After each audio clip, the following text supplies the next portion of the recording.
Yeah, I could skip it. That's good.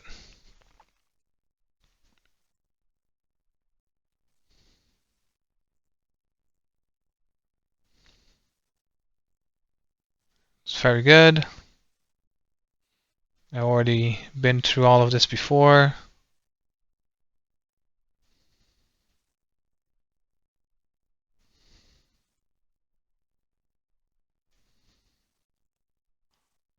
Uh-huh. Yeet. Yeet. Yeet. Yeet. Okay. Yoink.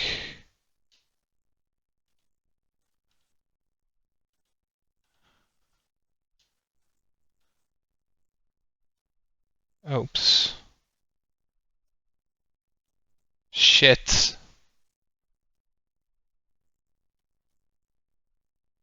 Whatever.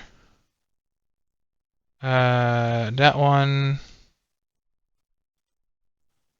That's kind of annoying.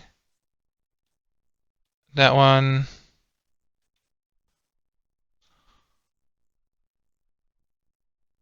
Over here.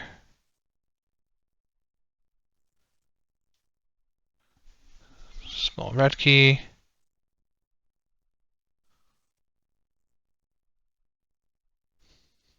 Mm-hmm.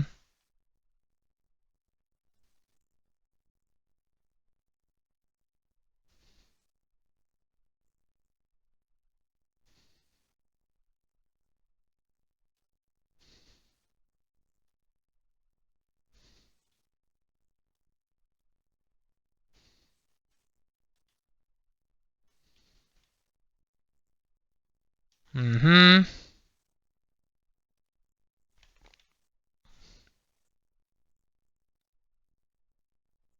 Mm-hmm. This one and that one.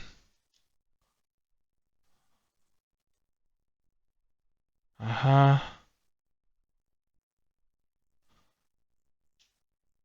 Uh-huh.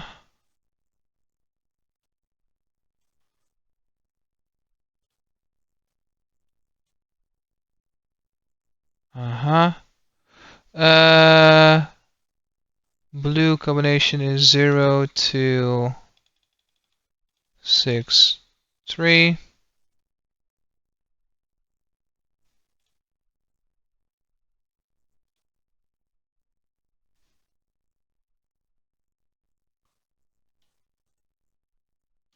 Uh-huh.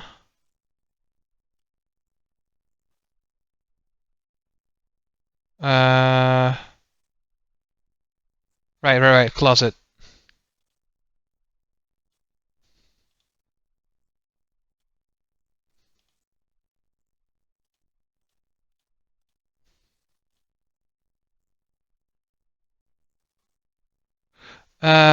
Red combination is 7, 4, 8, 5.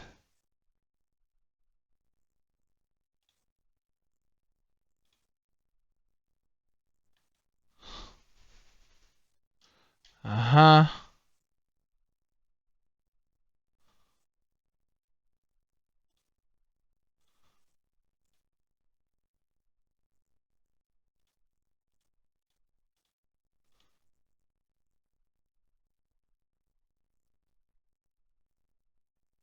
Turbo set scores 6, 7, 1.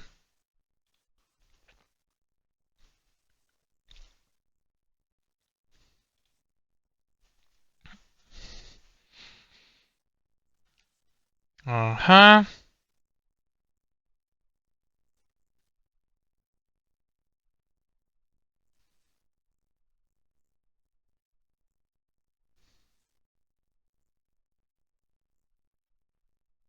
Interesting.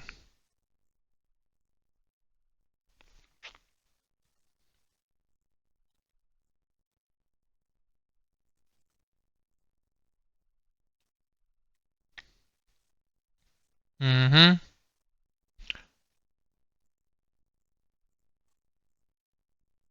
Well, at least I'm glad that I can just skip through all of this instead of just having to read everything over and over and over again.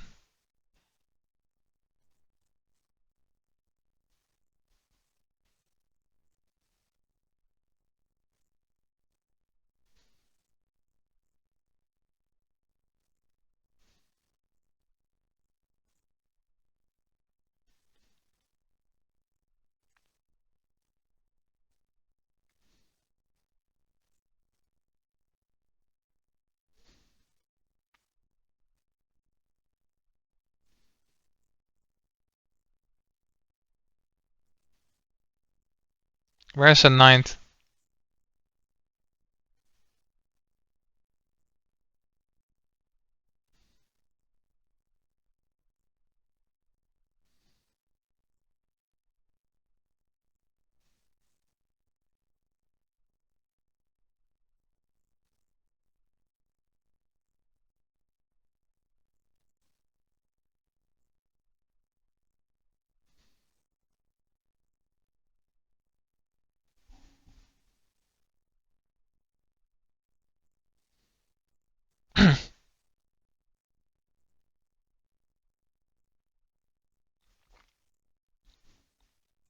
There he is.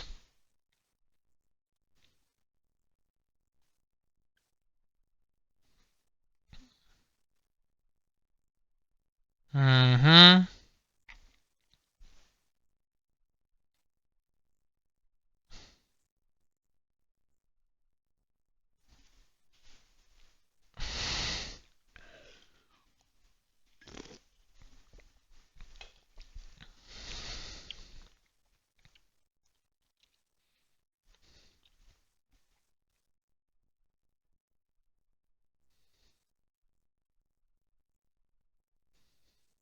You lied, this is wrong. We all thought it was 0, but it wasn't. Uh,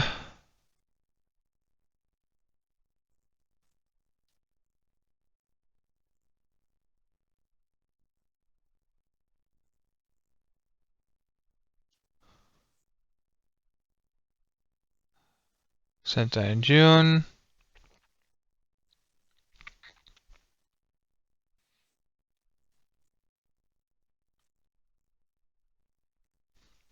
I could still skip this, so I probably already have experienced this.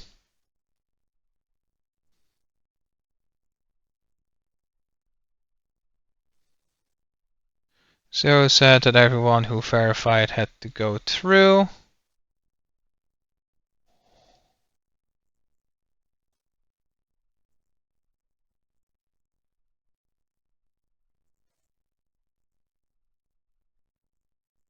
And that's the Brill thing.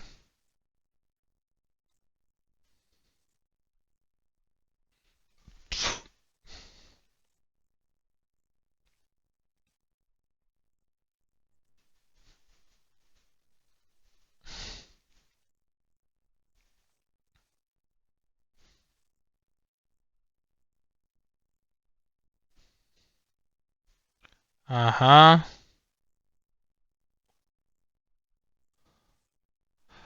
I'm gonna take off my headset. There's no need for me to have my headset on, honestly. Not for this. Wow, oh my god. So much yapping. Well, at least I'm skipping it.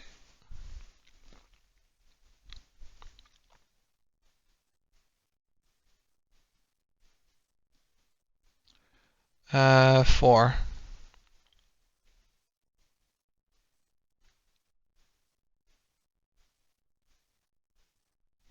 Decided that door 4 would be fine. Decided that door 4 would be fine. He would go through door 4 with Lotus, Santa, and June. Oh, Cock. Sorry, ladies and gentlemen. I meant Cock. Why had Junpei even considered doing otherwise? He would be there for June. For Akane, Kurashiki. That seemed good. He felt it was the right choice to make. He made no shows of affection, but Junpei saw her as something more than just a friend from his childhood. He watched the other four walk toward their door. Door. Okay, double checking microphone. Microphone should be good. Check. That's probably fine. It's probably fine. Probably fine. Yeah. He watched the other four walk to the door. Ace, Snake, Clover, and 7. Junpei said nothing as they left. Before long, they had reached door 5. They talked to one another for a few seconds, saying things Junpei couldn't hear, and then laid their hands one by one on the scanner on the red.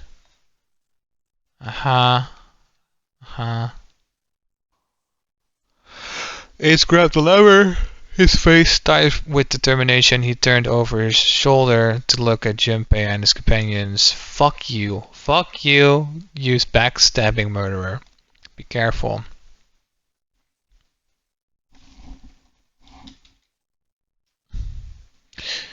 Ace pulled the lever and the door swung open, the mouth of a great hungry beast. Beyond the door, Junpei knew, lay the sad remains of the ninth man. It did not surprise him that Ace, Clover, and 7 hesitated. The body was not a pleasant thing. Snake had no such problem, as his blindness made him immune to the horror. He stepped through the door, his feet making a wet splash on the pool of blood. Do you intend to kill me? I assume you have forgotten the door only remains open for 9 seconds, have you? Snake had not even bothered to turn around, but the other 3 steeled themselves and stepped through the door. Okay, bye. Thank you for coming. Door 5 swung shut, closing with the heavy fatality of metal upon metal. Junpei and his companions scrambled to the door. They pressed their ears to it in an attempt to hear what might be taking place on the other side. It's beeping. It's just like before. Probably the sound of the detonator on the bracelet. Do you think they're okay? June's face showed her concern more plainly than her words ever could. Almost as though in response to her question, a voice rang out from the other side of the door. It was 7. Hey, there it is. It's gotta be the dead thing. Come on, get over here. We gotta authenticate.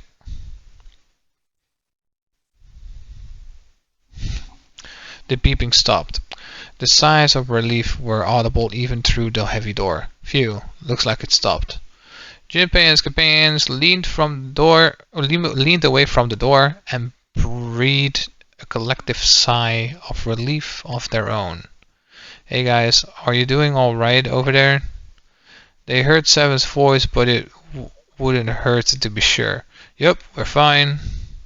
Despite the recent danger, Clover's voice was as bubbly as ever. Oh hey, I'm gonna tell you about this whole dead thing, okay? The dead is just like the red, but the color is different. You know, the red was red, well, the dead is blue. Other than that, it's just like the red. Authenticating is the same too. Awesome, thanks. Helps a lot. Well, we should probably move on now. You'd be careful out there. Roger that. Junpei and the others left door 5 and headed toward door 4. They stood in front of the red and placed each hands upon it.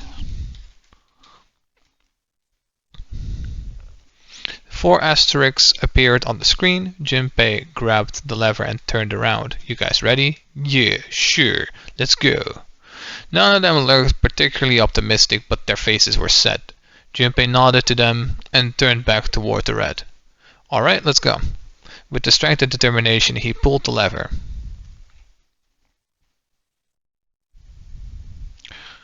Run. The four of them leaped through the door together. The moment they had passed through it, each heard a cold electronic sound coming from their wrist.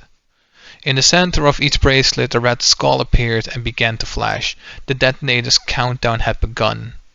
In the long moment that each of them spent staring at their wrist,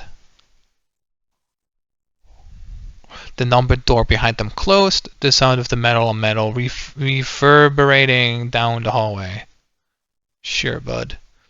There was no way back now. They were committed if they could not find the device to deactivate their detonators. Where the hell is the dead? How would I know? Don't give me that crap. Start looking. I already am. They began to run, eyes looking frantically for the device that was the key to their salvation. The hallway they found themselves running down was a long one easily 300 feet in length. On the right side of it stood a series of wooden doors, all nearly identical. If they had taken the time to think, they would likely have discerned that the doors lead to cabins. Don't tell me that is one of those rooms. Oh no, how many rooms do you think there are? Junpei was too frightened to count properly, but his best guess that there were 7 or 8 of them. Ah, fuck. Ah, fuck. There wasn't time to be sure. Junpei ran to the nearest door. He grabbed the knob, shook it hard, it wouldn't open. It didn't feel locked, more like someone had hammered an iron plate over the other side of the door. Junpei turned around to find another door, saw his companion already run to the doors of their own. They did not seem to be having any more success than he had. Their own words confirmed his fear. Shit, this one's no good. Same here. It's not moving. June was the last to speak up. As Junpei looked in her direction, his eye caught something he hadn't noticed before. A small red light. It flashed at him dimly from the end of the hallway. That's it, over there. Even as he yelled, he ran. He grabbed Santa Lotus and June and pulled them toward the light. Santa called out to them as he ran. Hey, how many more seconds do we have? How would I know? Our time limit is 81 seconds. I know that, goddammit. I'm asking you how many seconds we have left. In all likelihood, Junpei figured out nearly a minute had already passed since the door had closed behind them. If that was true, urgency foremost in all of their minds, they arrived at the end of the hallway. The dead sat on the left wall, blinking almost tauntingly at them. Hurry! Junpei grabbed hold of the machine, his hands slick with sweat and shaking. He slammed his hand against the scanner panel. The other 3 quickly followed suit. With a grunt, Cock yanked the lever down. Bend by bend, bend by bend, bend by bend. Phew, looks like it stopped. His hand beginning to steady, Junpei wiped away some sweat that beaded on his forehead. As they caught their breath, the 4 companions began to look around. At the end of the hallway lay a heavy-looking set of double doors. Set into the walls of the hallway on either side of the larger door were 2 similar ones. They all needed inspecting, but Junpei began with the largest of the 3 double doors. How many times he had come across similar doors with similar results, he wondered. Or perhaps he corrected himself, more of a lack of results. Whatever the reason, the door remained firm and unyielding and refused to allow Junpei or anyone else passage. Near the handle was a small keyhole. Above the keel was a small symbol engraved on the brass. Mail? He wasn't sure what to make of it, and he stared at it for a moment in confusion. It was June that corrected him. No, that's not the symbol for mail. That's probably the symbol of Mars. Well, technically they are the same symbol, but I saw a number of similar symbols near the main stairway, the symbols of the solar system. The Sun, Saturn, the Earth. At least that's what I'm assuming. So this isn't the man symbol, it's the symbol of Mars? I think so, yes. While Junpei and June talked, Cock had disappeared. They turned to find him Some distance down the hallway, he had gone to check the other doors. Eventually, he reached the last one of them and jogged back. It took only a moment to catch his breath again. Here's the deal. None of the doors open. Then that must mean we only have 2 more doors. Lotus examined the doors on either side of the larger double door. Each one had a metal plate attached to it. Junpei figured they were probably room numbers. The door on the left read B92. And on the door on the right proclaimed that it led to B93. Alright, let's open them. Yo. Junpei put his hand on the doorknob for the door that said room 92. Cock moved to the door 93. They made it through the numbered door alive. There was nothing more to be afraid of. Junpei and Cock looked at each other and nodded. 1, 2, 3. In unison, they pushed against their respective doors and promptly found themselves in a new room. June followed Junpei as he threw open his door. They turned around and saw that the door on the other side was open as well. Through the door was another person, his mouth agape. It was Cock. Huh? It opened. Yeah, it did. Junpei and Cock looked at each other. They had not expected the doors to yield so easily. Lotus' calm voice broke their thoughts. Maybe this is all part of Zero's plan? I can't say I enjoy being treated like someone's puppet. As she headed for room 93, Lotus continued. Well, now we have at least 2 rooms. I'm sure there's something in there that will help us get out of here. Let's find it. Cock and I will search this room. Junpei and June search the other one. Alright, okay.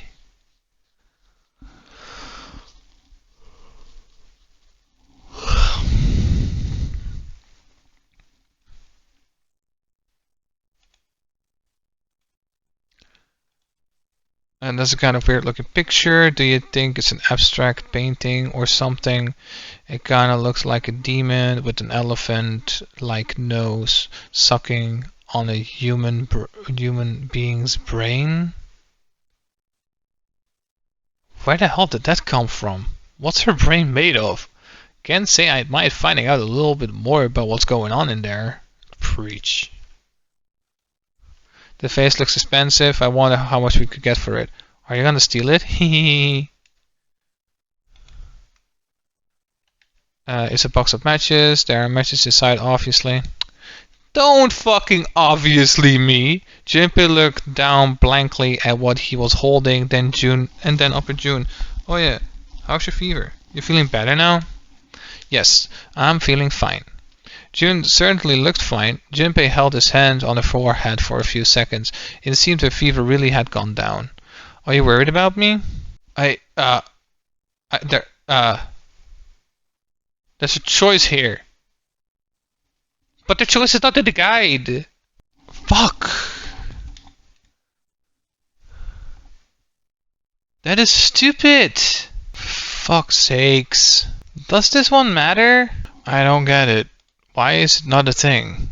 The effects about the next 3 lines of dialogue, given the results of each, I'm pretty sure this one. Pretty sure this one fits better. So it doesn't matter. I'm gonna say, yeah, I guess I am. Yeah, I guess I am. Giggle. June blushed and giggled. By the way, Junpei, how did you end up here? What do you mean? I told you earlier, didn't I? There was a man with a gas mask when you got at home at night. You inhaled some white smoke and passed out. When you woke up, you were on D-deck. Yeah, that's it. But is that really the truth? What? Junpei, are you hiding something from me? No. Why would I? Well, if you think about it, this is awfully suspicious. I mean, why would 2 childhood friends bump into each other in a place like this? Yeah, I could ask you the same thing. Are you hiding something? Why? Well, what would I hide? Well, I don't know. Anything. I mean, you're hiding it. How would I know? You mean like the number of men I've dated? Junpei's heart stumbled over itself. Do you want to know? He had to admit he was a little curious. Don't worry. She smiled at him. Only 18 times 0. Yeah, I guess I haven't met Mr. Right yet. June looked a little embarrassed and scratched the back of her head in a desperate attempt to seem nonchalant. Junpei coughed quietly in a much the same way. Anyway, I'm not hiding anything, just like you, Jumpy. When I woke up, I was on D-Deck. Well, you do have a point. I mean, why did Zero pick us? We haven't seen each other since elementary school. June nodded, and for a few moments she had the faraway look of someone deep in thought. Look for what connects the victims that will lead you to the culprit. Do you remember Seven saying something like that? Yeah, I do. So? Well, that's what I'm saying. I think this must all be something to do with a classmate of ours. You got any ideas who it might be? No, nothing. No. Well, if it had something to do with school, then it could be one of our teachers, or maybe the principal, or the janitor, or the lunch lady. No, I can barely remember any of them. Yeah, I know. He took my way back to searching, feeling unpleasant and confused. Elementary school. Was there anything strange that had happened in elementary school? As he searched the room, he continued to rack his brain. Okay.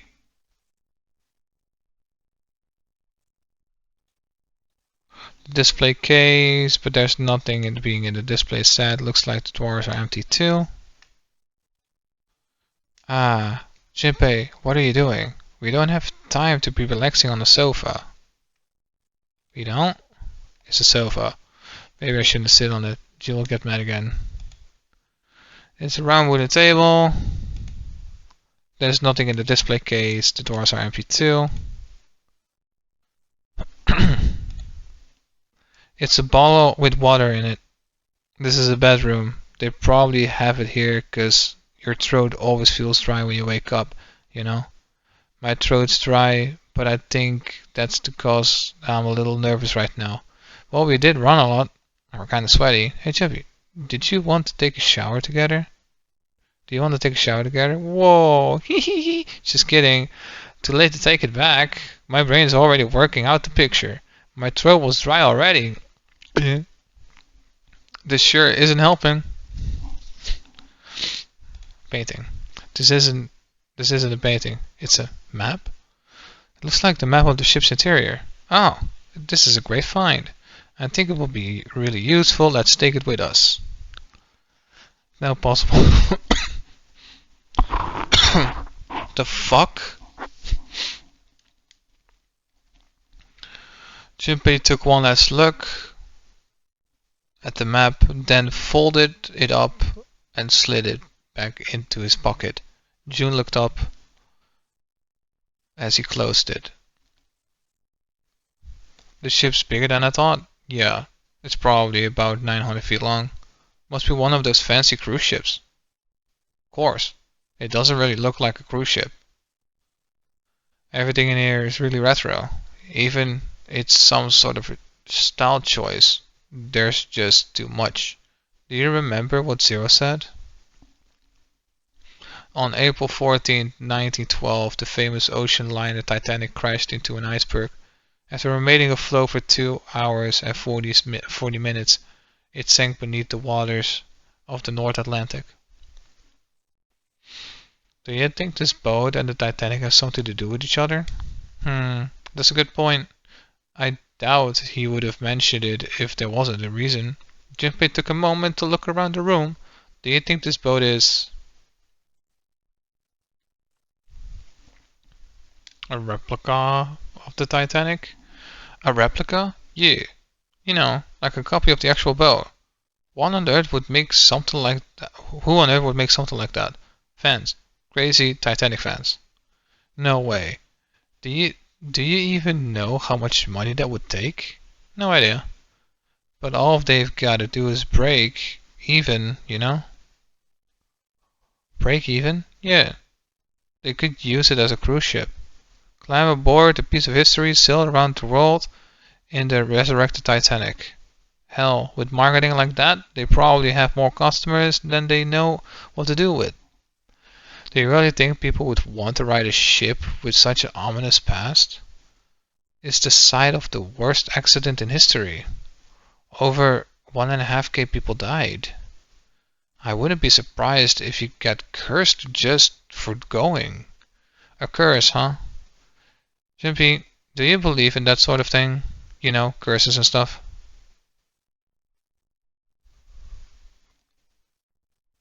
I do. Yeah, well, I guess so. To a certain extent. Jimpy scratched his temple.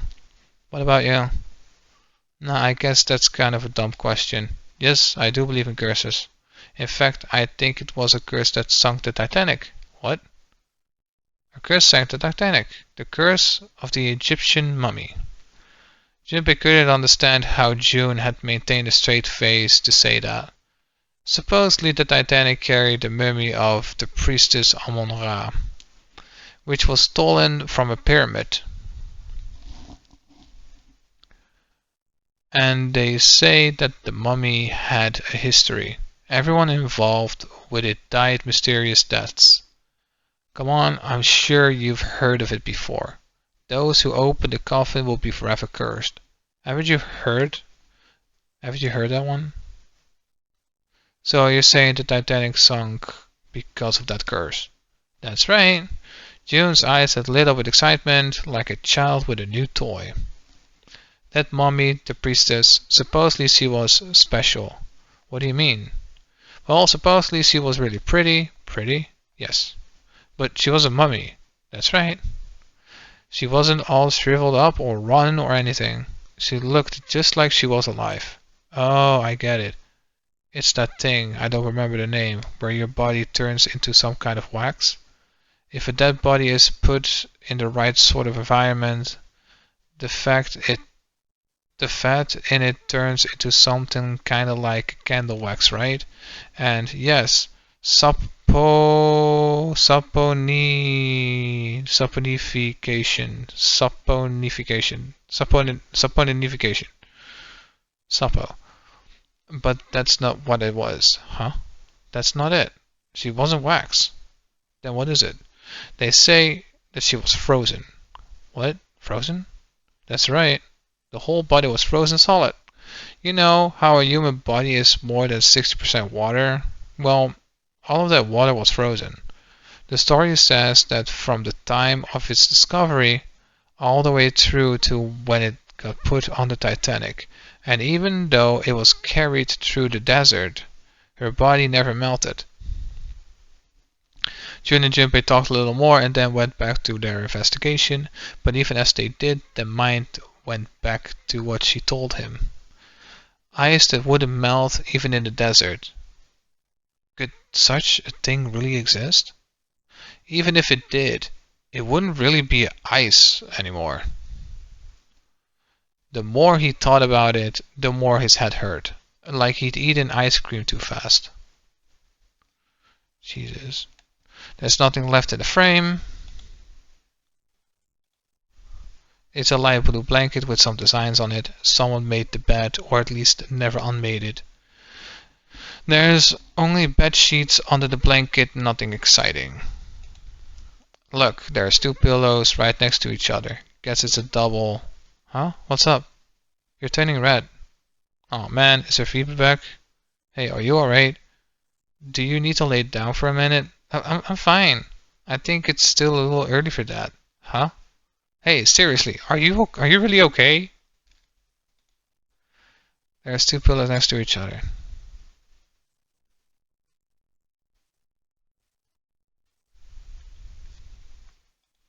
Aha, a wooden cupboard.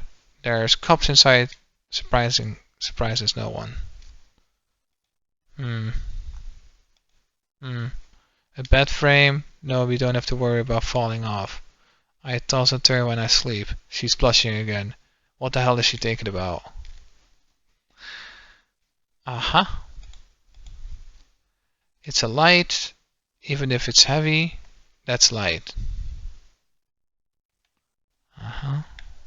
Hey, do you think we could burn that door at the end of the hallway with these matches? Not gonna work, huh? Yeah. They're matches, I could probably light something small on fire with them. Aha! It's a dresser, there's nothing on top. This is a mirror for the dresser, and now she's playing with her hair. Does she even realize she's doing that? Hey, we don't have time for that. Come on, it's not like there's anyone here you need to impress. Yes, there is. Who? What? Why are you so quiet all of a sudden? Ugh, forget it, Jumpy.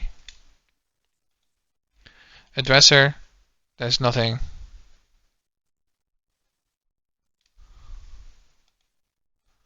Haha. The key. Do you think that's the key to the dresser? It's a key we found in the dresser. Maybe I could use it on another similar dresser. I was about to say, I got a dresser key. There's nothing inside anymore. Okay. That's the chair. The chair goes with the Jesse. There's nothing particularly interesting about it. Okay. It's a light. Thanks to it we can see. Okay. There's nothing in the display case. The drawers are all empty. Empty too.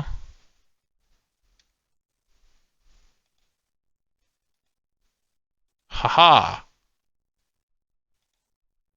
There's a little blue platform protruding from the shower wall next to the knob.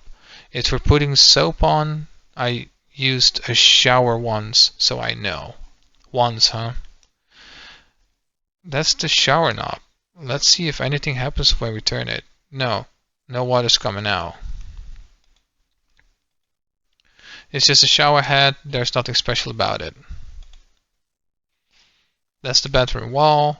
There are squares and tiles all over it. It's a wall covered with squares and tiles. It's a geometric shape.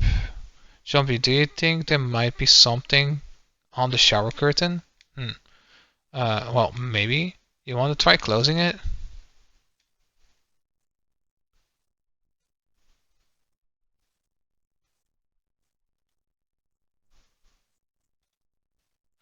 There doesn't seem to be anything here. Yeah, you're right. Let's put it back.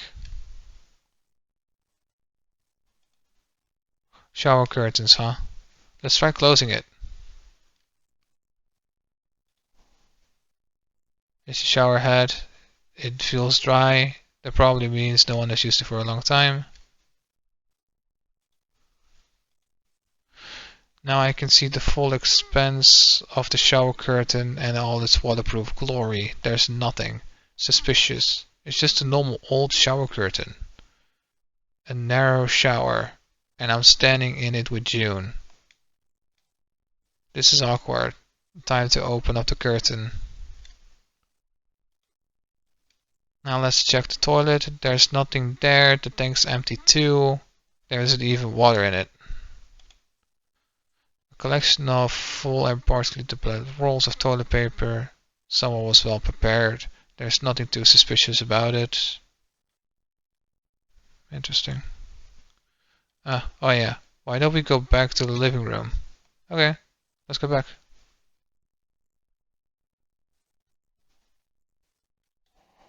What am I missing?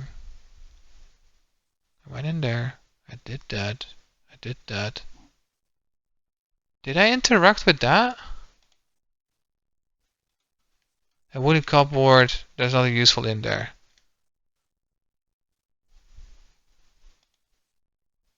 Okay.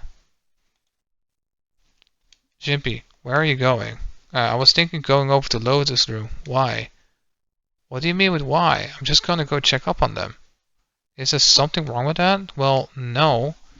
Come back soon. Sure thing. I'll leave the rest to you. Sure. Leave it to me. Alright. Off to the other room.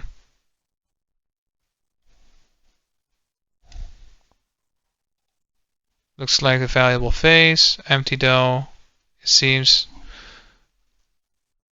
There seems to be a room on the left side of the vase. There's a square tile in the frame. It's glued there quite well. I don't think you can take it out. There's a tile in the frame. So those empty areas seems kind of suspicious.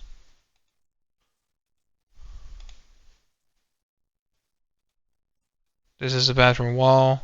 The wall covered in square tiles.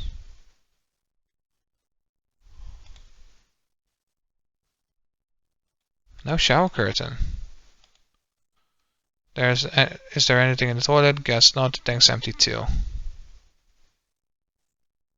The thing's a little shelf for putting your soap on. There's a shower knob. I tried turning it, but no water comes out. Jinpei, did you find the key in the other room? Yeah. Then maybe that means it's a small key in the dressing room found in the other room. There are matches. There won't be enough to set fire to anything very big. How about the door at the end of the hallway? Are you an idiot?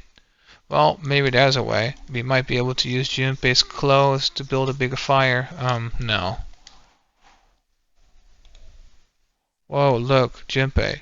There's a mushroom growing out of the wall. There's a shower head. Oh my god, you're so cringe. A candle with a candlestick that might come in handy. It's a candle, Jinpei. It's an iron candlestick. That's a pretty big candle. If we light it, it'll probably get really bright. Okay, well, this is the display case. Check it out. These plates and shit really look expensive. You want to take a look? The vase looks pretty expensive. Notice room. Take the candlestick off the table. Combine the matches and the candlestick. Open the dresser. Come on, you stupid thing. Open. It's locked. Yeah, it looks that way. We need to find the key that opens it. This key? Damn. Guess this is the wrong key. Well, that means there's gotta be another one somewhere around here. Otherwise, there's gonna be able to open this thing. Open the dresser drawer with the dresser key. Hey, Jinpei, that room is pretty dark. Don't you have something to give us some light? Something to give us some light. Okay. Combining. I know, if I use these matches on the light of the candle. Also, with the light from the candle, maybe we can take a look around over there. But it gets too hot when I hold it. I want to put it down. Well, why don't you set it on top of the dresser? It's flat there, at least it won't fall over. Oh yeah, good idea. Eat. Hey, it's got pretty bright. Now we can look around a little. The dresser drawer is locked.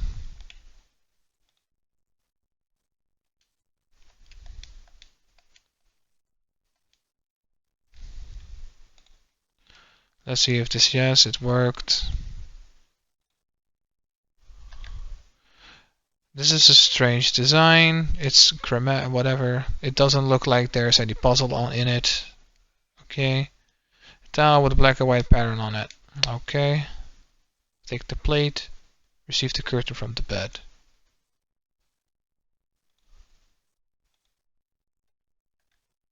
Curtain, huh? Well, it's got all this metal rings, probably, so you could hang it something, you know? Yeah, but it doesn't look like a normal curtain. The way it feels, I think it's probably waterproof, which would make it a shower curtain. A shower curtain, huh? Anything under the blanket? Nope, nothing suspicious. Examine the candlestick. Huh? Hey, what the hell? It just got dark all of a sudden. Maybe the candlestick got blown out. You just go see. There's a candlestick covered in melted wax on top of the dresser. Hey, What's this? The top of the candlestick looks kinda weird. You're right. It's all bumpy. The point of the candlestick is where the candlestick goes. Looks like a key. A key, huh? I think I ran into a lock I couldn't open earlier. Unlock the display case.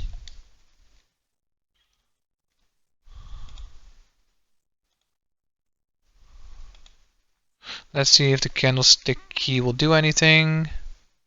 Yes, it opened. Alright, pull that shit open.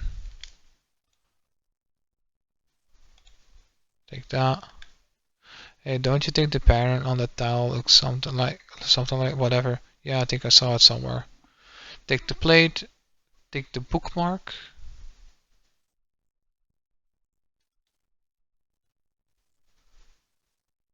Hey, Junpei, you got a minute?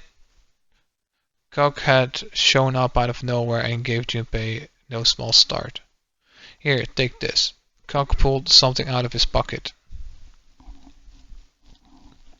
It looked like a bookmark. It had a 4-leaf clover in it. What's this? I found it in between some of the cushions on the sofa. Pretty sure it ain't gonna be any help to us, but I figured we might as well hang on to it. Anyway, then why don't you hold on to it? Cock gave him a wry smile. You know what I hate the most in the world? I got 4 things. Hope, faith, love, and luck. Hope, faith, love, and luck. Damn straight.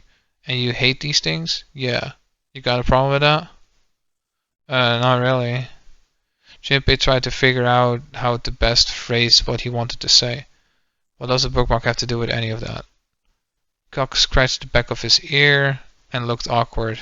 Well, see, each leaf on a 4-leaf clover has a meaning to it, okay? And the meaning is pretty much those 4 words. It's like a flower language. Well, I guess it's not a flower, is it? So it's a leaf language, I guess? Yeah, you could call it leaf words. Leaf words. Junpei looked at the bookmark. Hope, fate, love, and luck. So yeah, I want you to take it, okay? Just touching it gives me the creeps. Take the damn thing, alright? Cock pretended to shiver with disgust and shoved the bookmark into Junpei's confused hands. Junpei, what do you want to do? I am taking it. Decided to take it. After all, why shouldn't he? Alright, sure, I'll take it. He shoved the thing into his pocket and gave Cock a last confused look. Yeah, man, I feel a lot better now. That thing was a real pain, you know? Do you really hate those 4 words that much? Yeah, well, they can betray you, you know? Hope, fate, love, and even your destiny. What had happened to Cock? Junpei wondered. He had become such a bitter person. How had he become such a bitter person? For a moment they look at each other. Well, that's not my only reason. What? That's not the only reason why I hate the 4-leaf clover. I just can't bring myself to like the number 4. What? Worried about the 4 horsemen? Nah. Come on, man. That's just silly. Maybe back in the Dark Ages, that kind of crap scared people. But this is the 21st century, and I am a 21st century guy. Then why do you hate 4 so much? Because it's a half-assed number. Not the best or the worst. That's why. What? 9 is a way better number. So what if it's last place, right? At least it's not some lame-ass middle number. Cock's explanation made no sense. Junpei was even more confused than before. You play? Play? You mean like gambling? Yeah, of course. What else would I mean? In Baccarat, the best possible hand totals 9, they call it La Grande. But the lowest, most worthless cards, the O's, they call monkey. Just like those guys in charge of the game, huh? Zero's a monkey.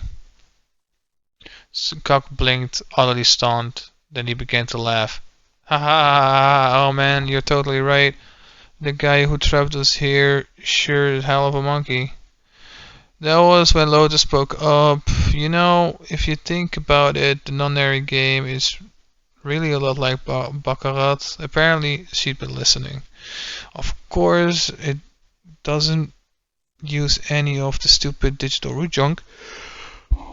You just drop the 10th digit and that's it. Still, it does have the same idea of your final number needing to be a single digit. Oh yeah, I guess you got a point. And in both games, whoever has 9 wins. The person who makes 9 wins. Did you forget already? Don't you remember what 0 is at? The exit is hidden, but it is there. Seek the exit. Seek the next door that carries a 9. So if we want to get off this boat, we have to make a team whose numbers have the digital root of 9. And only the people in that team are going to make it out alive. Of course, that's why it's called the non-airy game. What? Huh? You don't know? Non-airy means something derived from 9 or base 9. It's derived from the Latin prefix nona, which means 9. While we're at it, the prefix for 1 is uni. You know, like the unicorn, the horse with one horn. 2 is bi, like binary. Binary means composed of 2 parts. 3 is tri. I'm sure you heard of plenty, like trio, triplet, triangle. You get the idea. And after they have quart, quinty, sext, septim, and so on. And of course, the prefix for 8 is octo, like octopus. It's called that because it has 8 legs. Get it? I see. So then nona means 9. Lotus nodded. So how many of us are trapped on this ship? That'd be 9. And what are the bracelet numbers we have? They go from 1 to 9. And our time limit? How many hours do we have? 0 said 9 hours. And finally, to get out of the ship, we need to find the door with a 9 that's hidden somewhere in the ship by making a team with a digital root of 9. Lotus nodded again. There you have it. The number 9 is everywhere in this game. He's got a real team for 9s for this whole thing. No wonder it's called the non-airy game. Non-airy. No, I'm gonna keep calling it non-airy. Because fuck you. Non-airy. Somewhere far away, Junpei heard the creak of stressed metal. Oh my god, I'm so stressed, bro. I'm metal and I'm so stressed. Oh my god, since when can metal fucking feel anything? Stupid. It sounded almost like Sirius was laughing at them. How? They're 2 different things. Or the sad, desperate scream of a pig headed to the slaughterhouse. 3 different things. Get into the bathroom. Sure.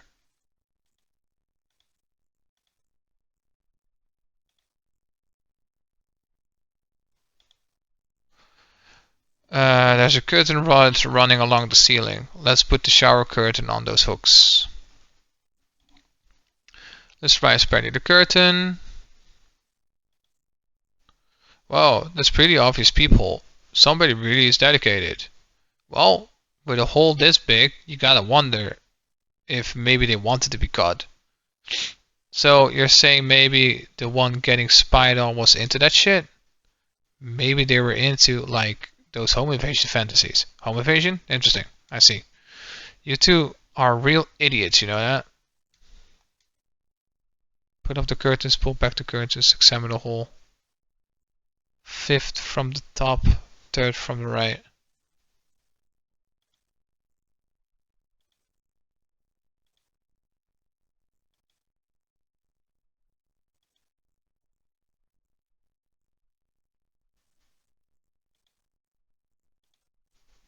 Hey Junpei, the towel you got, you think maybe you're supposed to put it in one of those empty spaces? I mean, the pattern does look kinda the same, doesn't it? He's right, I think so too.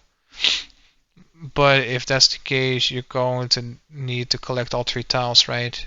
Don't you think we should collect all of them before you start putting them in?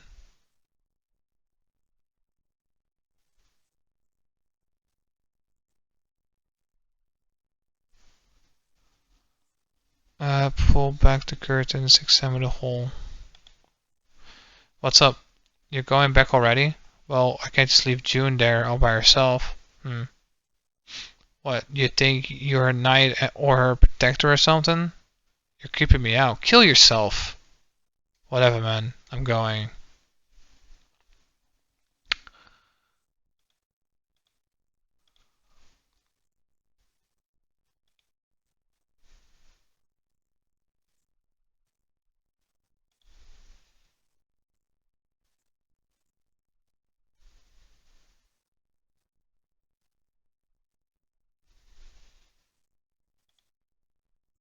I'm so confused.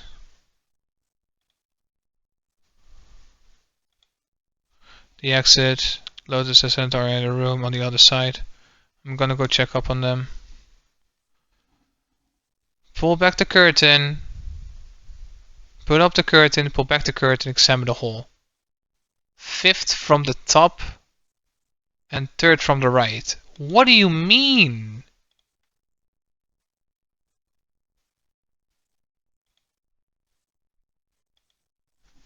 Let's try spreading the curtain. This is how I do it. That's so stupid. There's a hole in the curtain. If I look at it from a ways back, I can see a single tile. Alright, from what I can see what the tile is, it looks like it's 5th from the top and 3rd from the right. 5th from the top, 3rd from the right. 5th from the top, 3rd from the right. Eat. And now it says that I need to go back. Jinpei, if you miss it so much, you don't have to keep coming back here. Psh! No, that's not what this is. I'm just being like a bridge between 2 rooms. So you keep telling yourself that. Bitch, shut the fuck up! Delusional. Fuck off.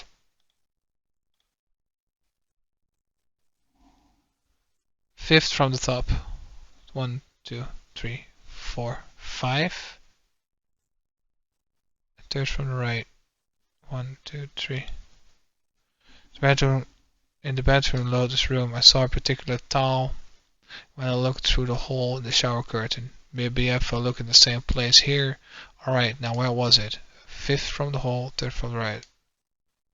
What are you mumbling about, Jumpy? Oh, sorry. Could you be quiet for a minute? I don't want to forget this.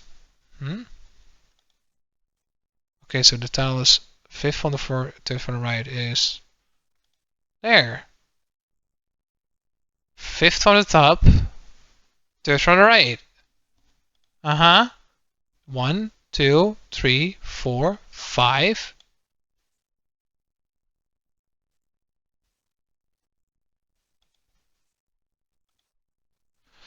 Okay. Oh, that's what it means. Yeah, this one is loose. I think I can get under this with my nails, and yes. Who would have thought this would be hidden in the bathroom, huh? You did a good job finding it. So one side has a design like the rest of the bathroom tiles, and the other side has a black and white design. I think I've seen the pattern somewhere before. It's a black and white tile. I think I've seen the pattern somewhere before. It looks like some kind of a tile, probably chromatic. Better feel of it. Oh my god, Google is so goddamn cancer. I think it's maybe supposed to match up with the other plates.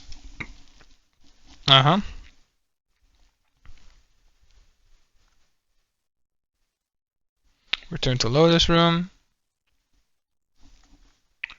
Eat. No, no, no. Go back. Return to Lotus room. Examine the painting. Adjust the place to look like the painting in June's room.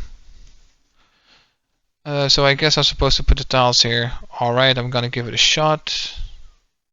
Oh, God.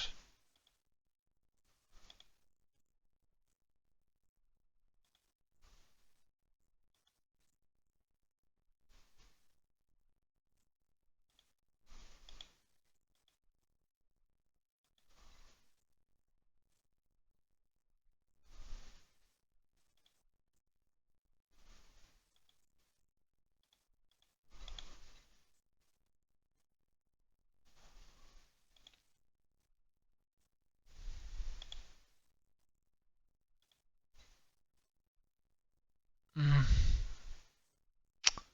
darn, I need that one to be over there. No.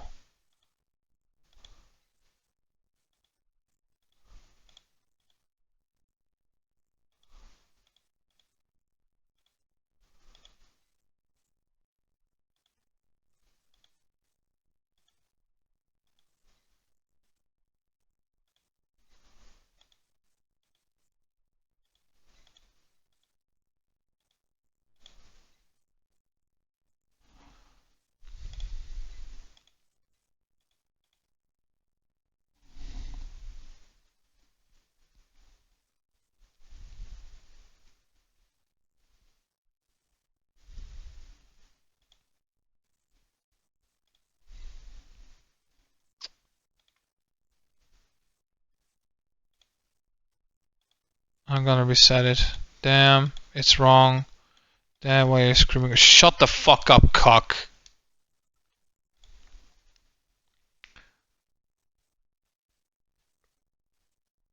Shut up. You ain't doing it yourself. Fucking do it yourself then. Stop wasting my time.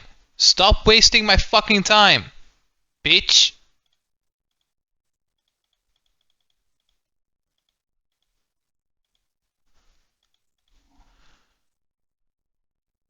Okay, so...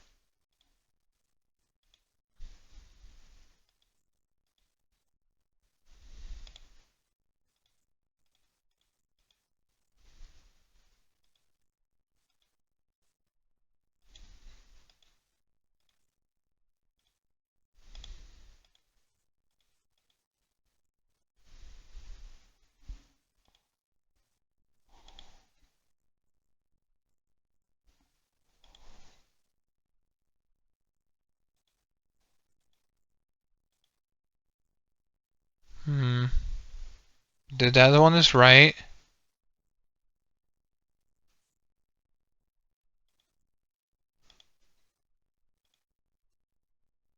This one is right now. That one is right. That one is right.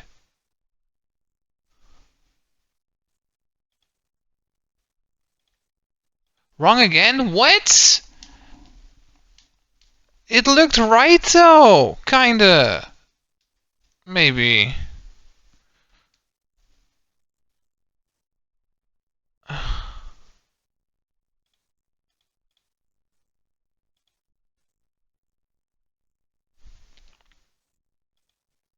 No, I was just wrong.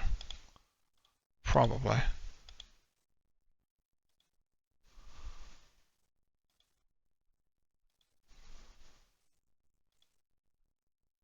No, not that one.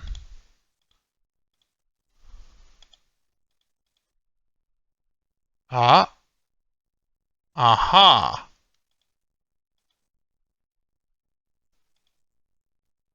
There we go. Yes, I did it.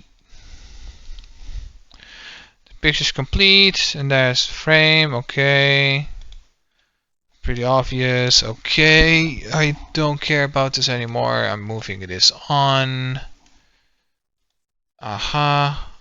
Aha. Well, it's one of the Mars symbols. Okay. Okay.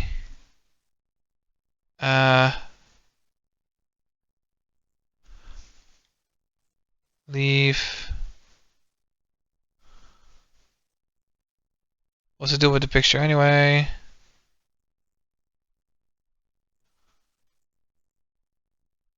Uh-huh. I do not care.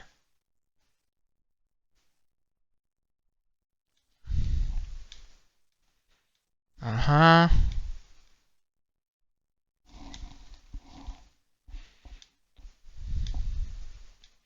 theory of the telepathic mechanism. Telepathy. Wow, they're talking about telepathy. Telepathy. Ha ha ha, the sorrows. Akasakababa. Uh-huh, uh-huh, uh-huh, uh-huh. Wow, I don't care.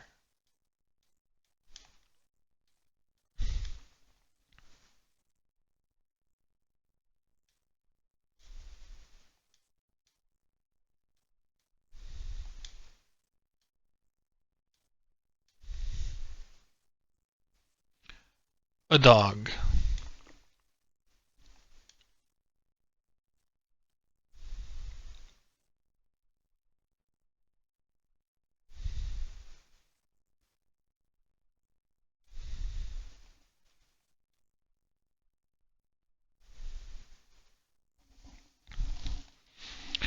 Uh-huh.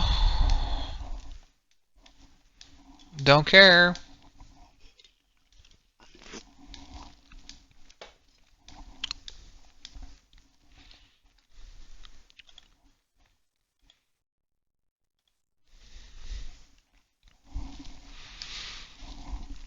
Wow, they really are going insane on this two painting, huh?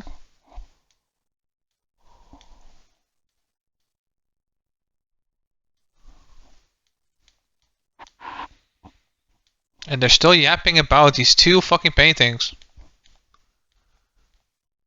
Wow, very detrimental to the story. Uh-huh. Uh-huh. I don't care. Or just hurry the fuck up. You're so annoying. You're so annoying.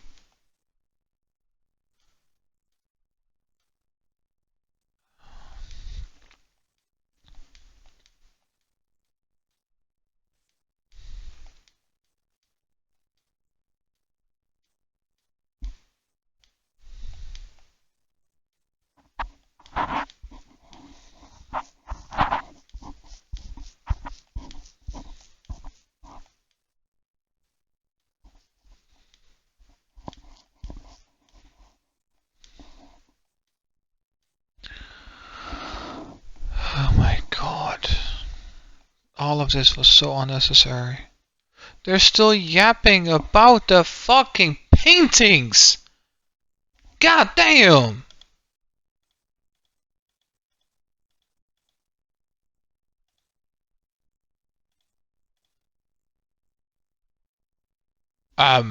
Where's June?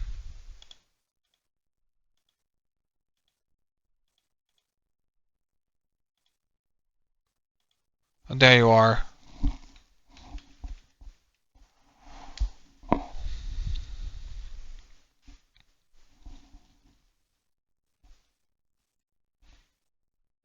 I found it.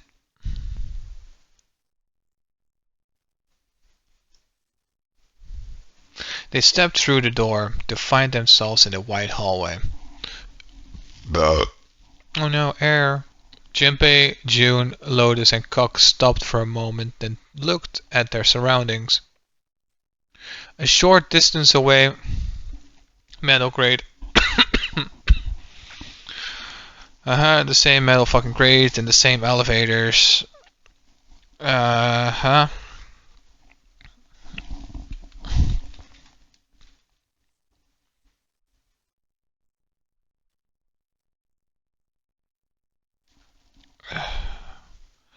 Well, let's open it. Jinpei grabbed hold of the knob and quietly pushes the door open. He entered slowly, trying to take in as much as the surroundings as he could. The others followed shortly.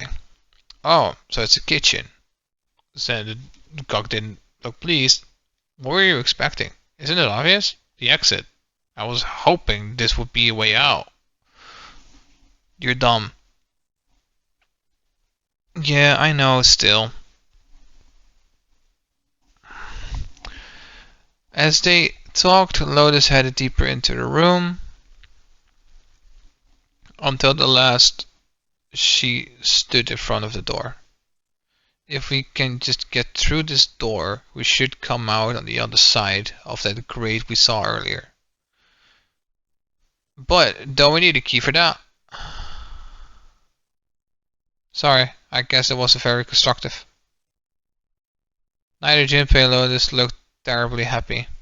Junpei dug the ship map from his pocket and spread it out in front of him. As he did... Hey, what's that? Huh? Oh yeah, I guess I forgot to tell you. I found this a little while ago. It's a map of B-Deck. Before Junpei could finish, Lotus snatched the map away from him. She ran a finger across it, muttering to herself, I knew it. See? Look. Junpei did as he was told. Cock and June moved over to look at the map as well. See? We came here. If we go out there, then we'll be on the other side of the grate. With her finger, Titsmigi traced her path on the map. She was right. Satisfied she had been correct, Titsmigi folded the map and handed it back to Junpei. He took it and slid the valuable piece of paper back into his pocket. There's a card reader on the right side of the door. Then that means the key card is somewhere in here, right? That seems to be most likely. Alright, we know what we need to do then. Let's get moving. First off, if we split up and look for clues. Okay. Kitchen. Good. Secret way out. Oh my god. Uh-huh.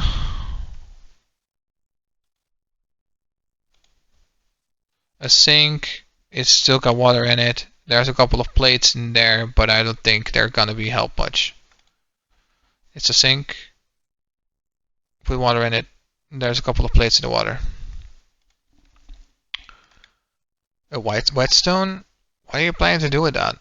Oh shit, don't tell me you're gonna try to smash open the card reader. Are you an idiot? If you do that, we'll never get out of here. Oh. Yeah, I guess that would be bad, huh? This whetstone's only gonna be useful if we need to sharpen something. Whetstone could probably use it to sharpen a knife. Acquire the whetstone, go into the pantry. Look behind the milk cheese. No, not that one. This is the door we came through. It's not locked. Get back out, but what's the point, right? All this is the iron gate in the hallway. Yup, might as well look. Okay. They should just shut the fuck up, maybe.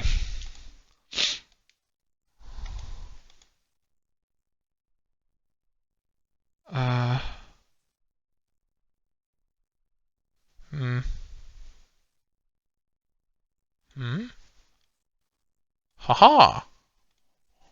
Hey, there's something behind the cheese. You're right. Why don't we move some of the cheese? Alright, guys. Time to move it. June and I need to look behind you. Why don't you take the cheese? You literally have food to eat now. I would have taken the fucking cheese with me. And that's not only because I'm Dutch. Shut up. Shut up. Shut up. Shut up. Oh look, cooking oil. Oil. America. America, we love feet. OnlyFans objects are empowering. Showing your booty hole on OnlyFans is empowering. You said something wrong to me. I'm gonna shoot up a school now. We are delusionals. America, I fucked my sister. You could probably use this to make something slippery. Bottle of oil, originally intended for cooking, might be used for lubrication. Lube. Right up on the shelf. This is Gouda cheese, the most famous Dutch cheese.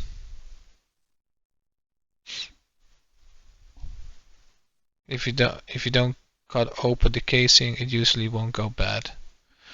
So you can store it in the room temperature for quite a while. Gouda cheese, huh? I have never heard of Gouda.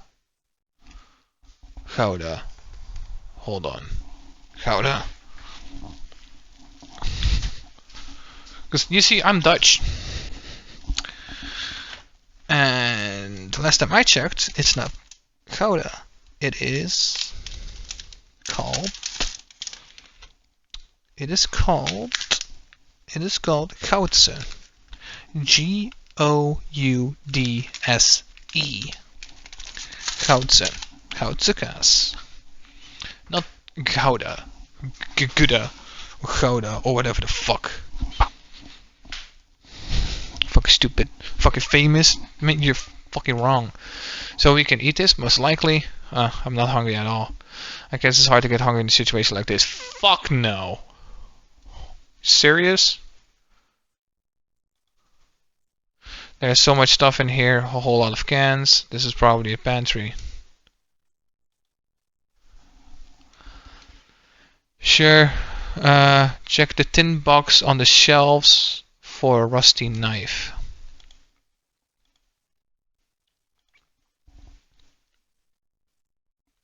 A rusty knife, I don't think we'll be able to use it while like this. The knife seemed important. Jinpei thought, but it wasn't going to be much use the way it was. It's futile. Futile, you know? A waste, useless, pointless. Any particular reason you wanted to bring that up? Oh, no, no reason at all. I was just thinking about futility. It wasn't making much sense. Jinpei tried rephrasing his question. Why were you thinking about futility? At last he answered. Well, it has something to do with the Titanic. The Titanic? Yup. Have you ever heard of the story that the sinking of the Titanic was predicted?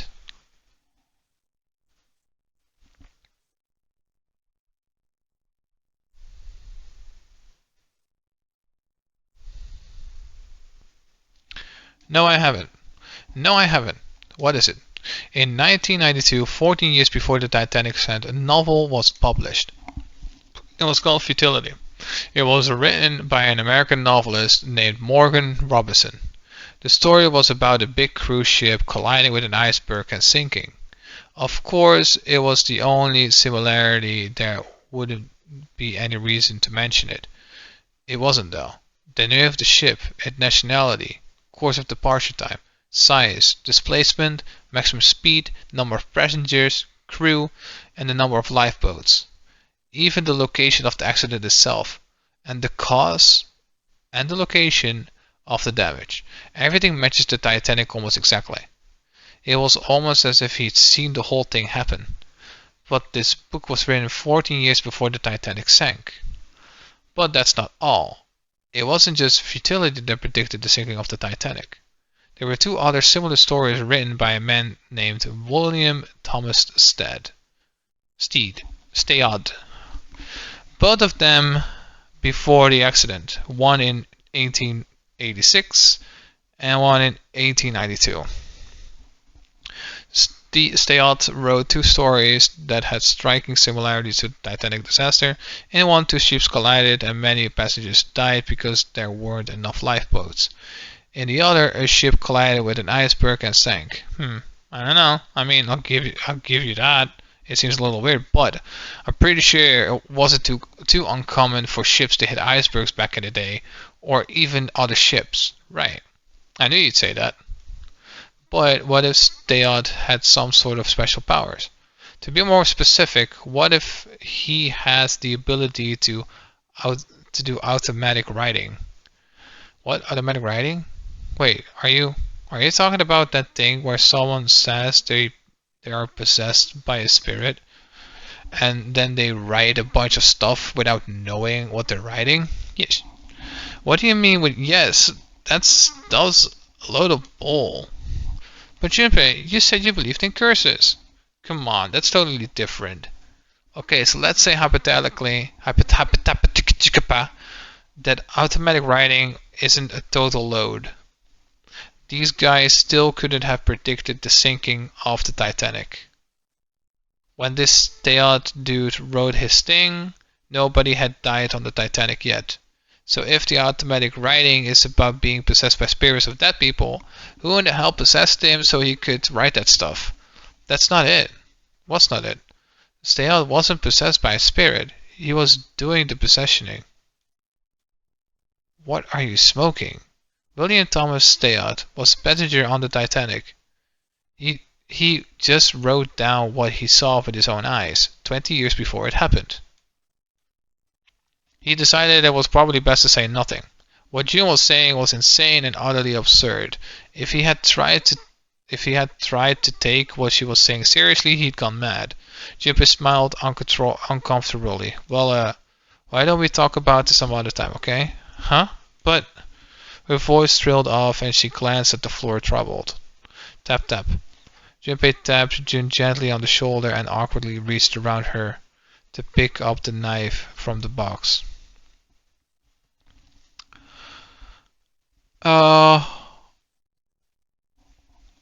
Combine. Yes. Maybe I'll use the whetstone to sharpen the knife. The blade of the knife is getting sharper by the second. I should be able to cut something pretty good with this. Combine the whetstone with the whetstone. Use the oil on the rusted deadbolt to open the door left on the off the pantry. Wow, it's so shiny. Did you sharpen it, Jumpy? Yup. Now we can use it to cut something soft.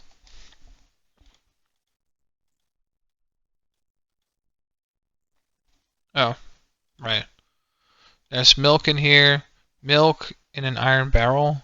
Judging by the rust, that it's probably really old. Maybe we shouldn't open it. I don't think it would be very sight. I was clicking on the curtain.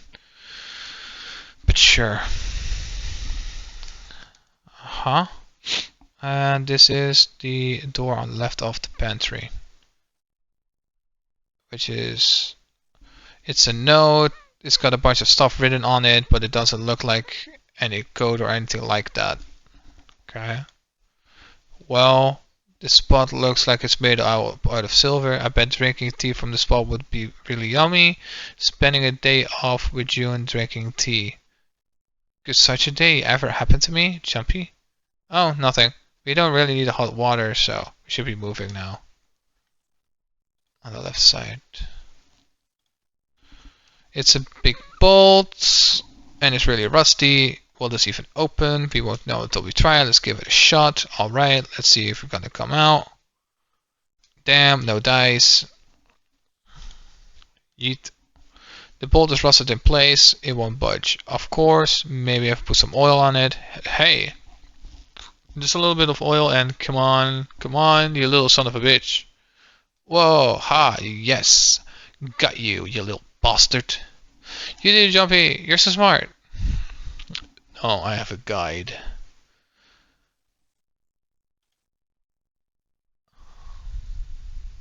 Junpei walked into the room. A blast of cold air washed over him. Almost instinctively, he folded his arms tight across his chest, doing what he could to conserve body heat. It's cold in here. What is this place? Are you blind? It's a freezer. Cock's teeth had already begun to chatter. Hardly surprising, the freezer was far too cold for someone dressed as he was. Tits McGee, however, was in an even worse situation. Oh, no way. That's way too cold for me. I'll freeze in seconds. Sorry, but I'm afraid I'll have to pass on this one. I'm going to leave the rest to you, like you do with every single fucking thing you goddamn OnlyFans object though. Fuck you. And then with that, she ran out of the room. As Tis McGee left, June came in. Whoa, it's really cold in here. White puffs of steam hovered in front of their faces as they talked. June had already started to shiver.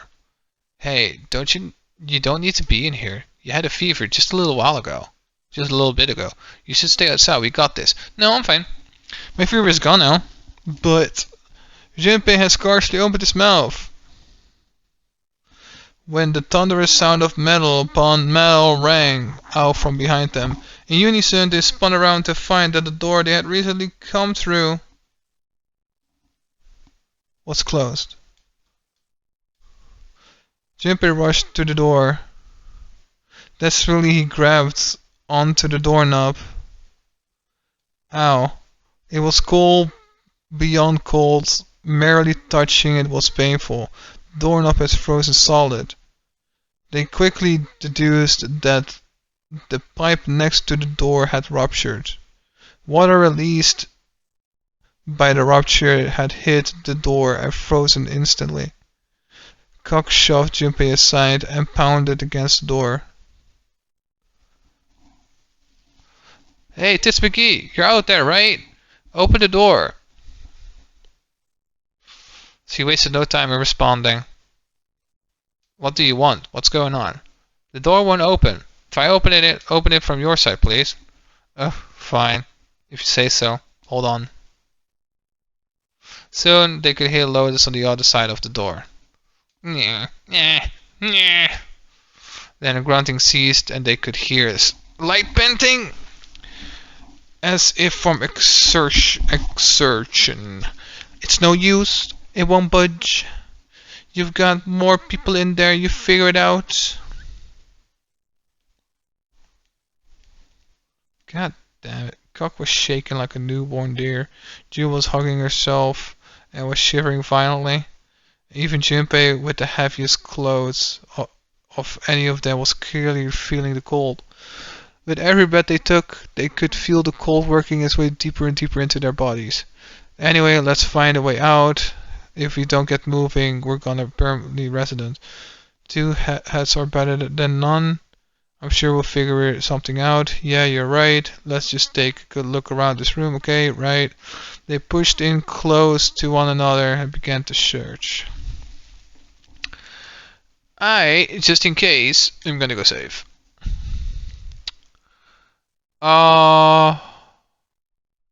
Examine the shelves to receive a chunk of pork. There's frozen meat up there. It looks like pork, huh? What's this? Looks like a tag or something.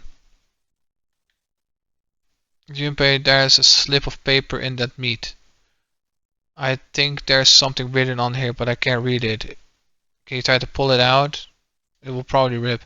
You need to defrost that. Don't think you're gonna be doing that in this room. Open the cabinet for dry ice and chicken.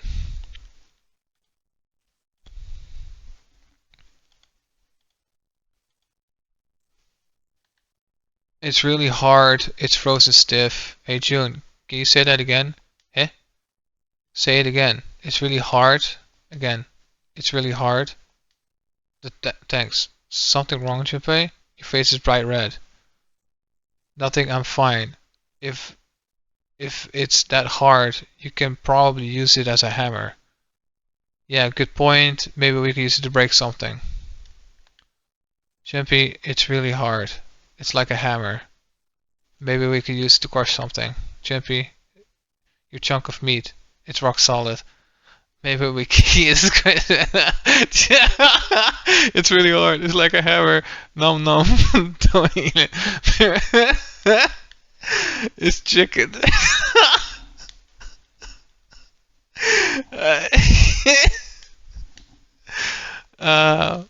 Yeah, okay. Dry ice. Can't you make that stuff cause an explosion if you seal it in something that's airtight? Explode? Yeah, didn't you do that in school? You should never underrate the power of expanding gas. Dry ice. We might be able to cause an explosion if put on something airtight. Dry ice a chicken. He wanted out of here now. We put it to the picture. Junpei picked up the dry ice with his sleeves so he could avoid burning himself. Dry ice, just frozen carbon dioxide, right? Yeah, it is. I wonder how warm it has to get for it to turn back into gas again. Hell if I know. How is it gonna help us anyways? Oh well, I figured we might be able to use to get out of here. They were about to move on when June spoke up. Carbon dioxide's sublimation point is minus 109 degrees. Any warmer than that and it will turn into gas. Any lower and it will become a solid. Junpei looked at her dumbfounded. How did you know that? He? Despite my looks. I am the Queen Queen of Random Knowledge. Looks bad to mess up when you're showing off. You're so cold your mouth's going numb. What's white? You're doing that on purpose, aren't you?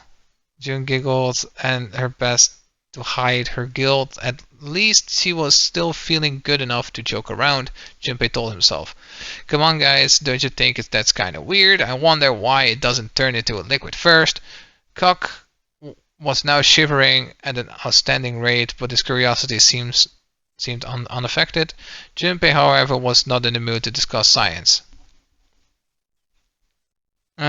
He wanted to leave there now. His basis was wearing thin. How the hell would I know? And how the hell is that gonna help us get out of here? We don't have time for this crap. Actually, Junpei stopped mid-sentence, surprised by Jun's interaction. Under enough pressure, carbon dioxide will turn into a liquid. This isn't really a good time for a chat about science, but I was wondering the same thing. Wondering what? Wondering why carbon dioxide doesn't turn into a liquid unless it's under pressure, right? It just seems weird. Water is a liquid between 32 degrees and 212 degrees.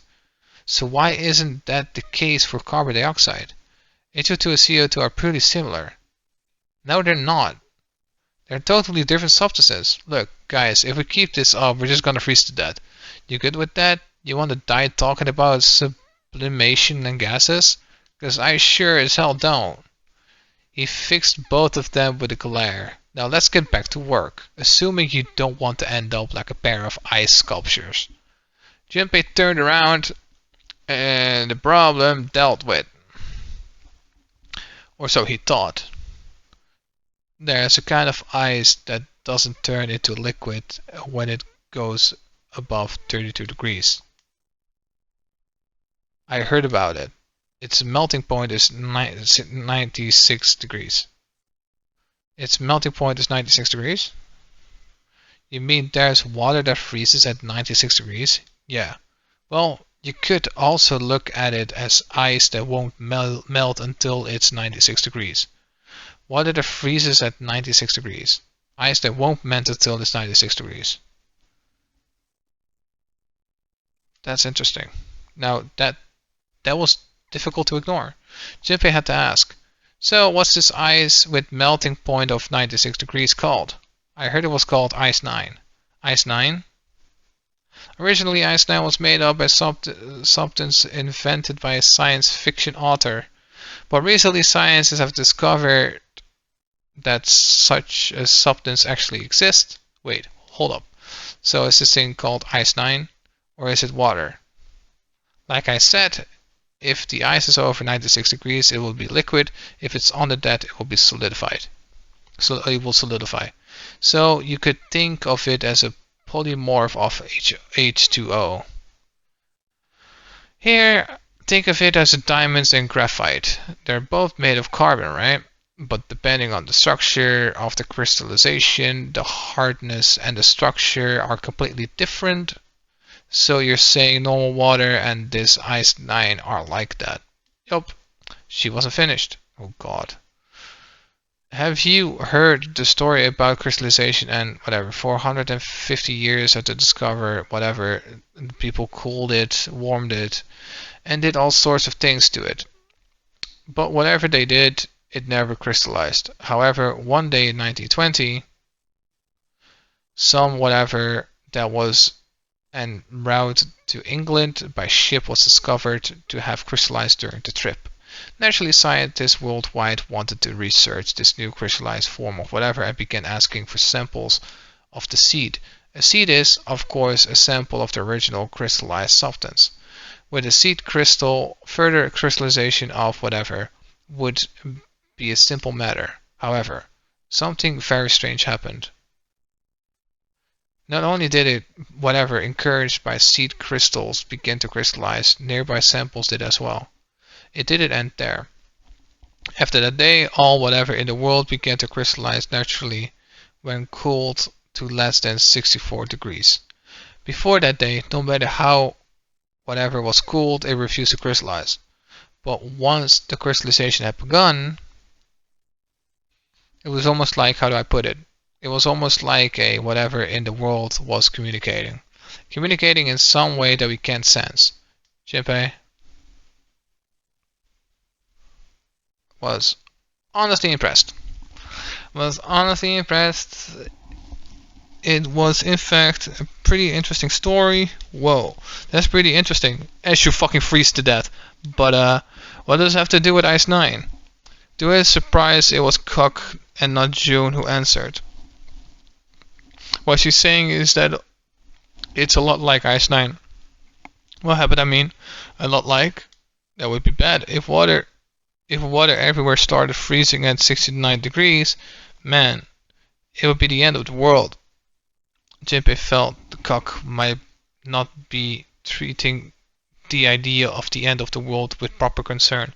At any rate, we're not gonna worry about the end of the world unless we can get out of here pretty damn quick. I mean, you're fucking yapping constantly, so you reap what you sow. He was right. Jinpei shivered. Alright guys, I think that's enough of that. I don't think we get quite this far off topic. I mean, I know I'm kinda at fault here, but we can't be screwing around anymore. Seriously. I might go by the name Santa right now, but I didn't grow up in Iceland. I freaking hate the cold. Iceland is not even cold. Iceland is not even cold. You're fucking retarded. You're so retarded. I freaking hate the cold. I hate you. So let's get cracking, alright? We gotta find a way out of here. Santa stomped off, clearly doing his best to pretend the cold wasn't affecting him. Selfish, isn't he? Thought Jinpei to himself. Still, Cock was right, and it was high time they go back to the search. The story of Ice 9 had him interested, but there'd be time to think about that. Okay, Jesus! You're prolonging this nonsense so long, man! Fucking hell! Examine the floor for a sturdy rope and a water bottle.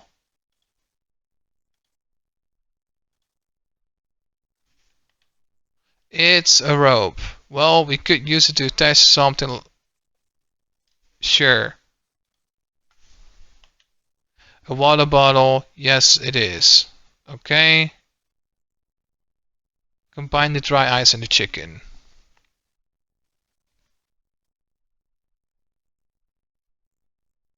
Alright, the dry ice is in all pieces now.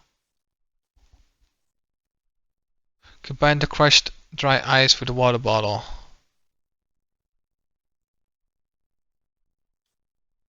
I'm gonna put the pieces of dry ice in the water bottle. In a water bottle, combine the water bottle with dry ice inside of the sturdy rope. And let's tie a rope around here.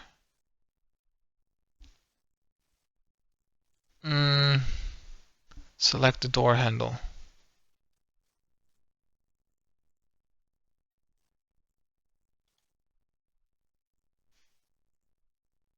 Warm water dripped from the ruptured pipe near the door.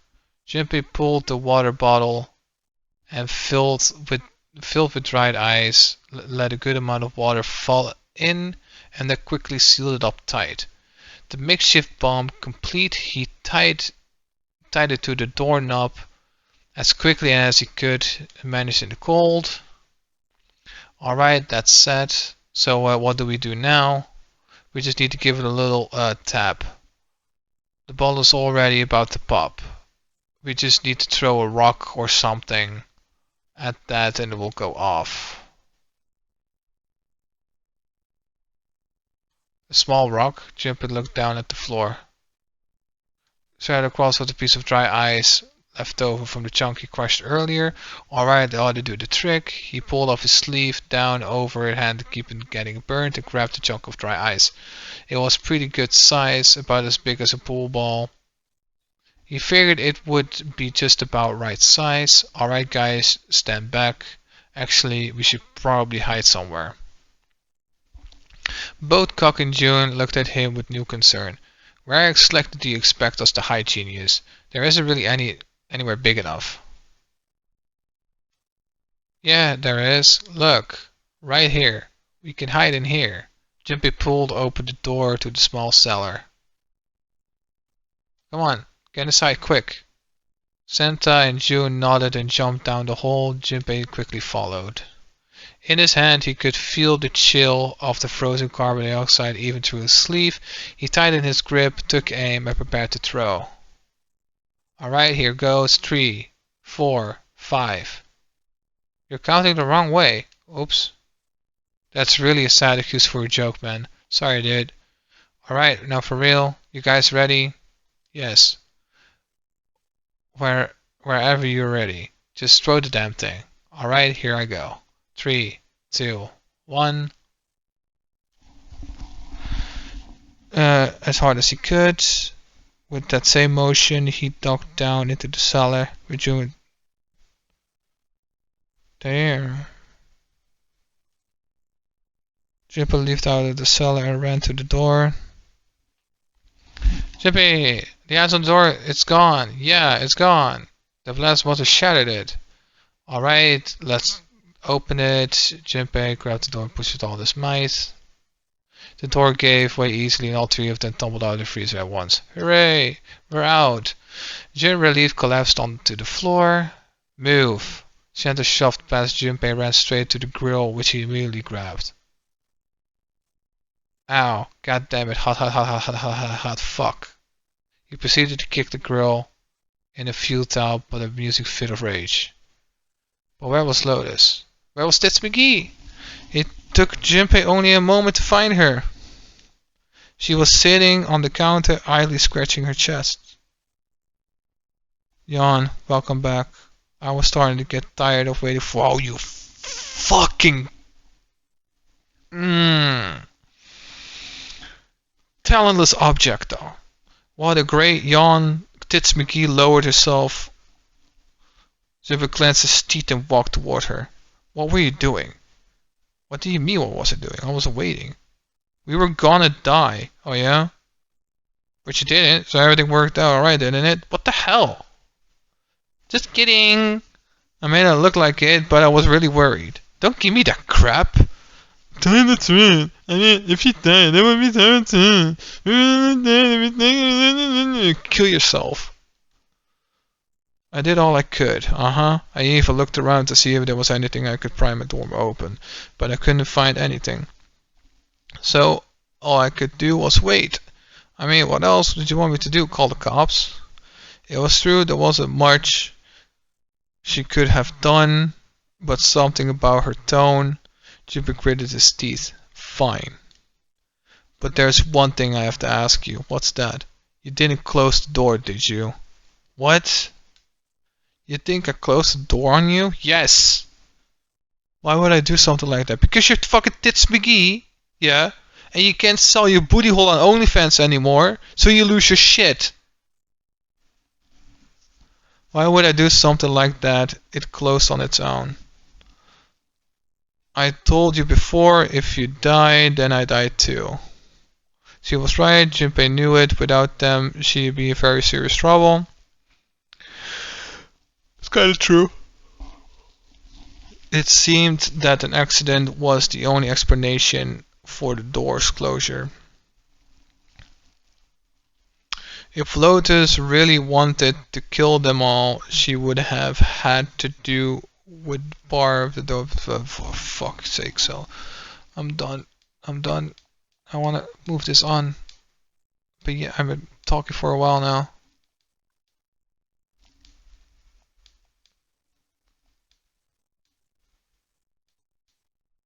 There, at least skips a little bit.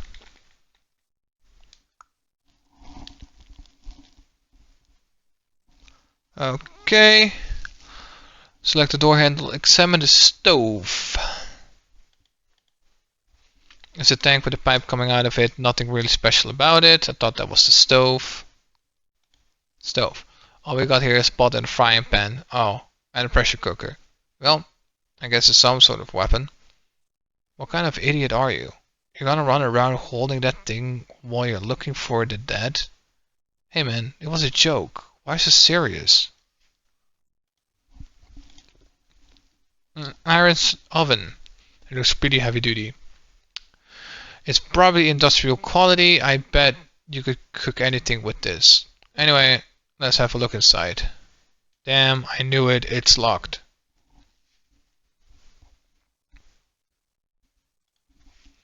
This is an oven door. It's locked, of course. So there's an oven. Maybe the table for preparing food.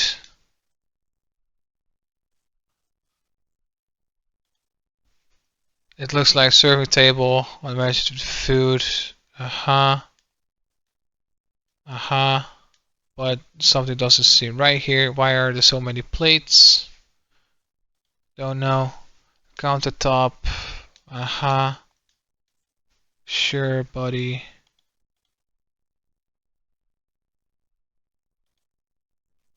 It's only a British. There's nothing else. It's okay.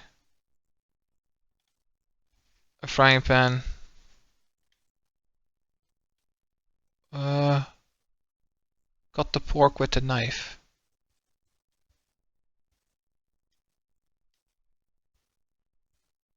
There's a frozen piece of pork. Hey, what's that? It looks like there's a piece of paper inside of it.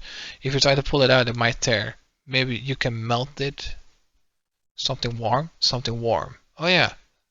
Didn't someone burn themselves on something earlier? Yes, they did. Oh, it's over here. Fuck's sakes. Guess I'll put the meat on the grill. Hey, what are you doing? What are you going to do? You burn the paper. Come on, it will be fine. I mean, it's not like it's gonna burn right away, right? You just gotta keep an eye on it and the paper will be fine.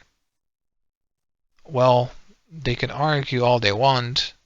I'm gonna keep an eye on this pork. Looks about time. I'm gonna try to get the paper out. Jimpy, be careful. Sweet of her to care, but I know that I am. Ouch. See? I told you. Hey, what the hell are you doing? Hurry up and get the paper out. It's not coming out. This thing's frozen stiff and I can't get it out. Or we're gonna have to cut it out. Yeah, it looks like that way. So I guess you managed to sharpen the knife, Junpei. Where are you gonna stab? Could probably cut something. Okay, sure. Alright, sharpen the knife. Let's cut the pork. Awesome, Junpei. Now I can get out the piece of paper. C plus 10 equals F. Do you think it's some kind of code? Damn, screwing around. Aha. Wow. Oh my god. Yeah. It's probably this one, I think. It's probably what you're supposed to enter the password. Maybe if you put a number, it'll open the door, but maybe I got find earlier. Yeah, I know. Do you think I have to enter those numbers? I think E is for enter, C is for clearing. So basically, when I write this, is verb press E, and if so, it's a screw up, press C.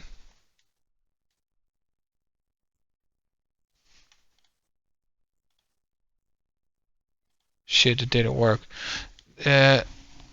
Needed to shut the fuck up. C plus 10 equals F. Touch the locked cabinet. C equals 12 plus 10 is equals 16 plus F. 43. Open the doors for the Saturn key card.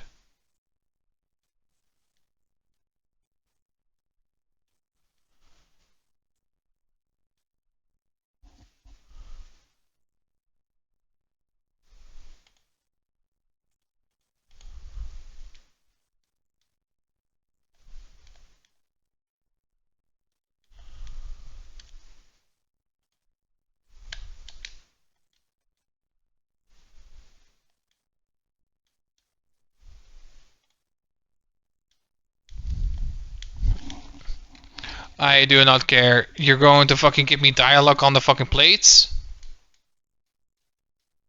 I'm good. That's not happening. Skip. Skip. Skip. I also don't understand, like, this guy is telling me this nonsense, but C equals 12 plus 10 equals 16 plus F equals 15 equals 43. What the fuck is that supposed to mean, man?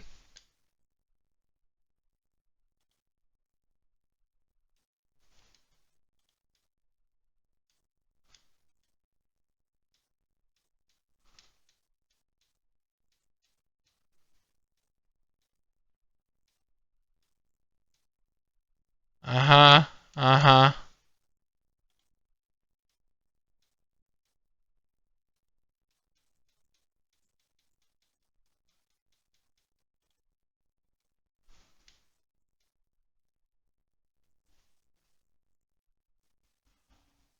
Okay, you know what?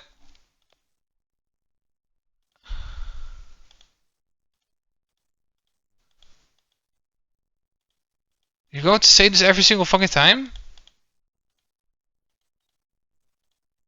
Fuck off.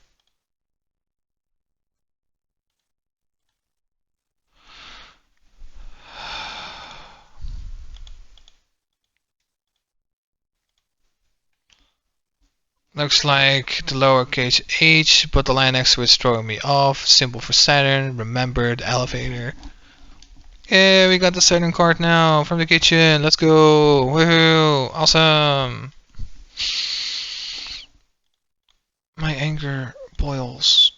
Unlocked now. Let's get out of here. Yes, let's go.